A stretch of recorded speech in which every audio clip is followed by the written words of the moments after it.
Oi pessoal, estamos voltando ao nosso programa Hashtag Projetos. Nós estamos falando bastante sobre educação, sobre jovens, sobre idosos, a melhor idade. E agora nós preparamos um bloco para falar sobre o Frei Galvão. Porque é o nosso primeiro santo e nós estamos aqui, né, a sorte de estarmos aqui com o Zé Gato, um conhecedor profundo de história, né, um professor, um estudioso sobre esse assunto e também que morou e muito tempo da onde, vamos dizer assim, que é onde tem a história, né, que nos conta do verdadeiro milagre de Frei Galvão. Zé Gato, fala então um pouco, começa a ver como que seria essa história, como nós temos esse primeiro santo, Frei Galvão. Olha, Frei Galvão é o primeiro santo brasileiro, né? Genuinamente brasileiro. Eu tenho um respeito imenso pelo Frei Galvão, pelo homem Frei Galvão, não só pelo santo em si, mas pelo homem, pela história.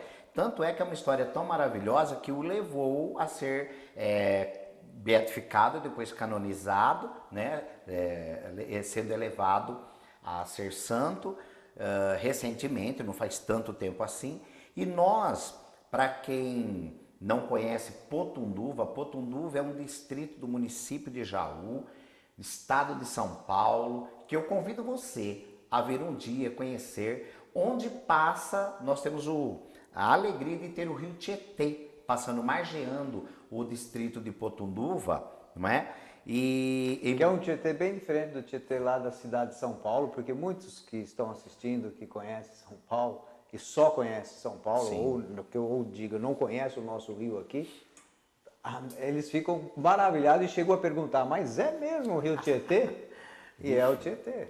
De fato, isso é uma das coisas que eu mais ouço quando alguém vem visitar a capela do Frei Galvão, né? O mosteiro de Frei Galvão, que tem em São Paulo, capital, né? Mas também tem aqui no distrito de Potunduva, Jaú, São Paulo, ali margeando. Então, falando do Rio Tietê, lá em São Paulo, o Rio Tietê é aquilo que não preciso nem comentar, que quem não viu, né, talvez não vai nem perder tempo de olhar, porque ó, o Rio Tietê é uma situação deplorável, os governantes precisam olhar mais para isso. Mas o nosso Rio Tietê, que é o mesmo Rio Tietê, quando está passando aqui pela nossa região, eu diria que é um imenso, vou aqui exagerar um pouquinho, seria um mar maravilhoso, uma bênção de Deus, eu diria que é um paraíso. Límpido, tranquilo, eu falo que água pura, pura, pura não existe. A única água pura é Deus, que é a água viva, né? É Jesus. As outras águas sempre tem alguma contaminaçãozinha. No nosso caso, o Rio Tietê é maravilhoso e banha aqui o nosso distrito, o município de Jaú, né? E nós tivemos, falando de Frei Galvão, a graça de Frei Galvão, que tem uma vida dedicada à religiosidade, temente a Deus, uma vida voltada para a questão da doação, cuidado com as grávidas, com problemas de rins, né? As pessoas sempre procuravam Frei Galvão para isso, desde a sua tenra idade. Frei Galvão que não teve uma vida fácil, sofreu muito, não é? Mas entrou para o mosteiro, para o seminário e conseguiu, graças a Deus, dando um salto na história, chegar a se tornar frei, não é? E ele era muito devoto de Nossa Senhora, Maria Santíssima, né? Sempre foi um grande defensor da virgindade da Imaculada Conceição, né? Que ela, virgem, permaneceu, mesmo após o parto de Jesus, não é? Coisa que alguns evangélicos, com todo respeito à religião evangélica, entendem que Maria teve outros filhos, né? E eu vou fazer aqui uma parte dizendo que eu sou católico, eu sou espírita, eu sou evangélico, eu sou Deus, eu busco Deus, né? Então eu não ligo para placa, não sou muito de placa, mas eu vou falar uma coisa para meus irmãos evangélicos. Se de fato Maria tivesse tido, sim, não só Jesus, 2, 3 filhos, quantos filhos e filhas, ela ia continuar Maria Santíssima do mesmo jeito, virgem, intacta, porque Deus é o grande eu sou, tudo Ele pode. Ele é o Deus do impossível, é o Deus de Maria, é o Deus de Jesus. Então, Frei Galvão, que teve uma vida voltada de devoção a Maria Santíssima, ele era muito devoto à questão da doação, do amor a Deus, a dedicação.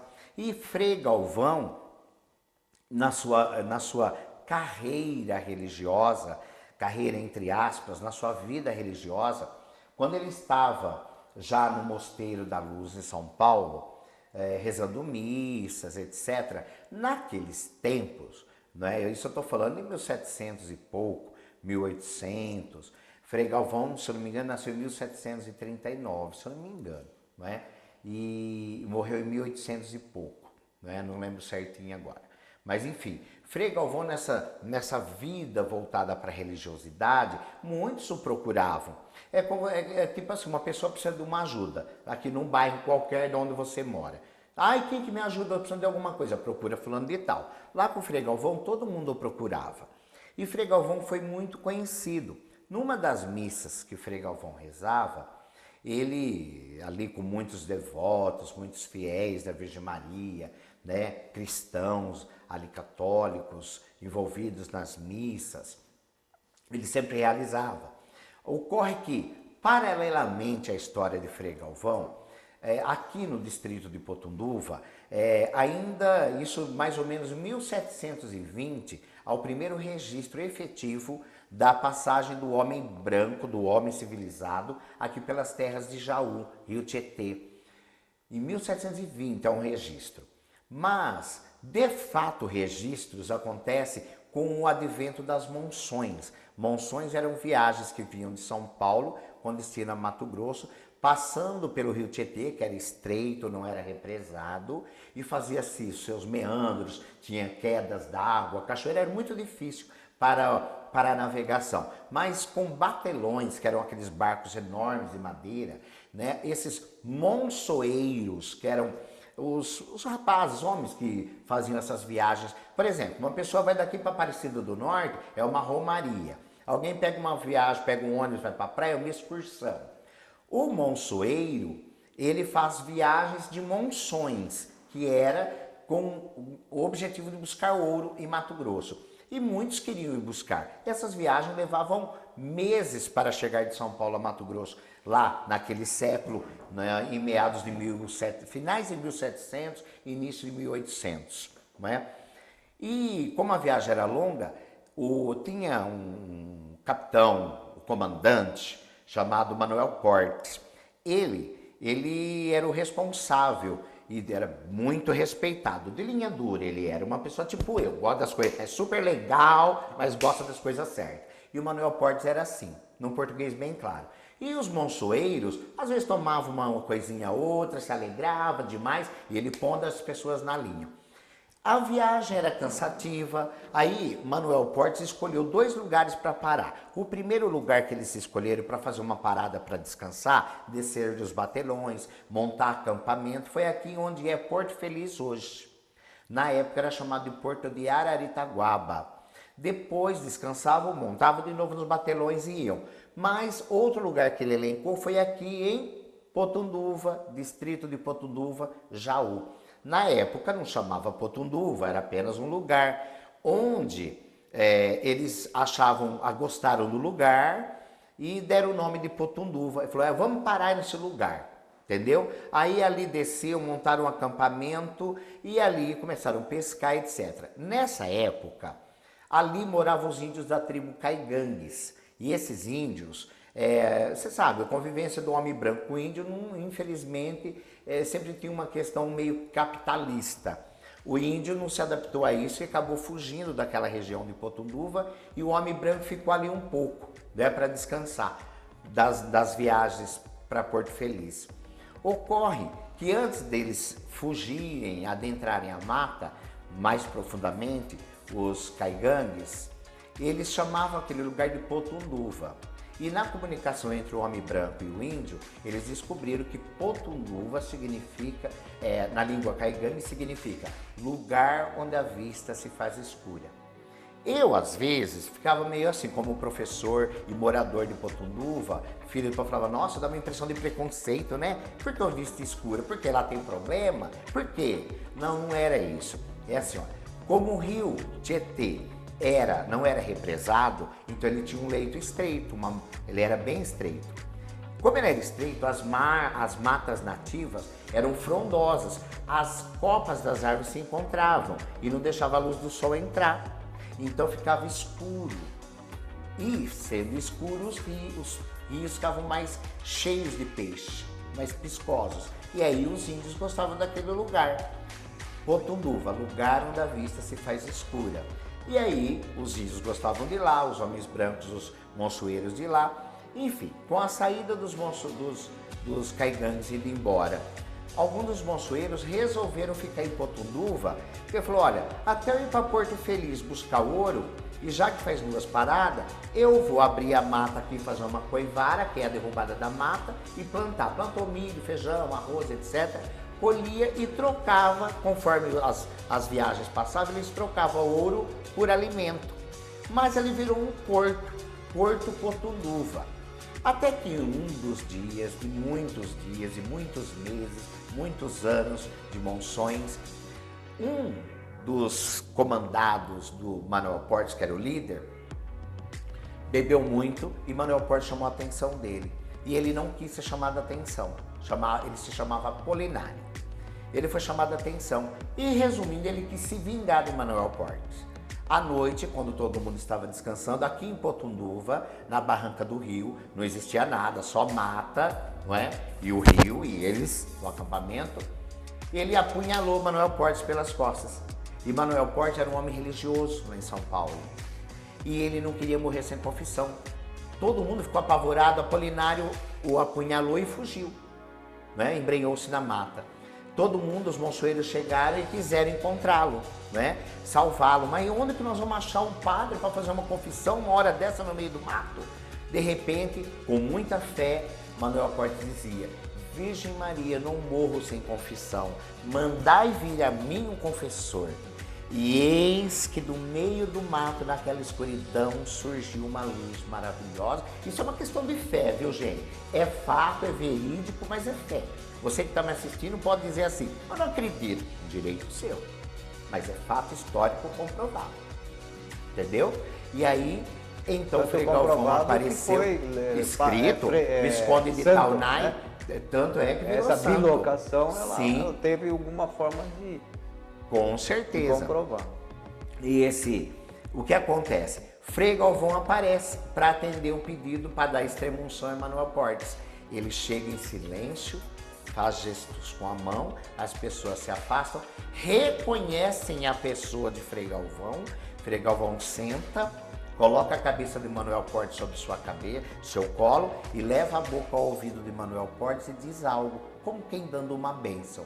E depois leva o ouvido dele à boca de Manuel Portes, como que ouvindo a confissão por 3 vezes. Então Manuel Portes morre, ele abençoa e da mesma forma milagrosa ele desaparece naquela luz. Onde está o milagre, Frei Galvão? Potunduva, Jaú, São Paulo, Santo Brasileiro.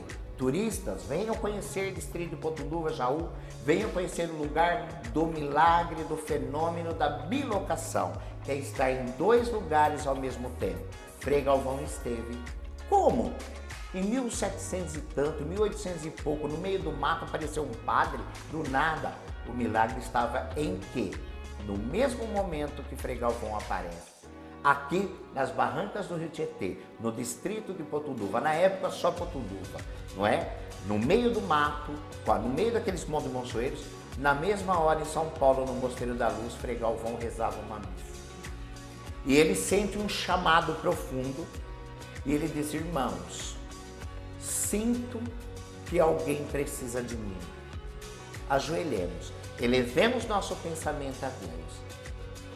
Enquanto fizeram isso, pode ter durado 1 minuto isso, mas valeu por muito tempo, por uma extrema-unção, por anos, por toda uma história. Frei Galvão, o corpo dele permaneceu na missa, mas a alma dele se transportou milagrosamente para Potunduva, deu a extrema-unção a Manuel Portes e retornou. E quando voltou a si, disse, estou muito cansado, venho de uma longa viagem. Me perdoe a emoção, mas é humanamente impossível não emocionar com tamanha fé, com tamanha devoção. E todos reconhecerem Frei Galvão, viram seu semblante cansado, terminaram a missa e Frei Galvão assim continuou a sua vida. Lá em Cotunduva colocou-se então, enterraram Manuel Portes, colocaram na cova, tiraram 2 galinhos de árvore, fizeram uma cruz, por isso Santa Cruz de Frei Galvão, Santa Cruz de Manuel Portes, colocou lá. E lá escreveram, aqui realizado o prodígio milagre por Frei Galvão em favor de Manuel Portes. E Frei Galvão, durante toda a vida dele, por fé em Deus e na Imaculada Conceição de Nossa Senhora de Maria Santíssima, ele fazia escritos em pílulas, papeizinhos bem pequenininhos.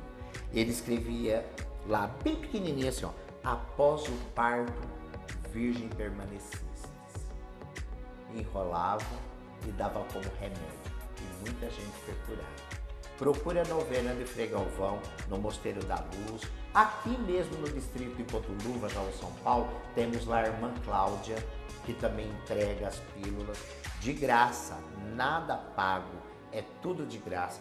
Venha conhecer, tem missa todos os domingos no Frei Galvão, às 10 horas da manhã.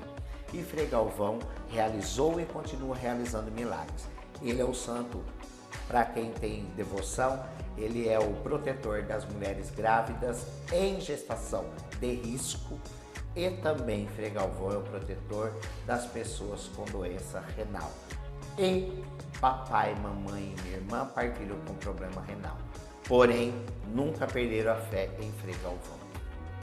E vamos, Zé Gato, que pena que o tempo acabou e essa história é bonita, essa história pode ser contada com muito mais detalhes, eu tenho certeza que você tem.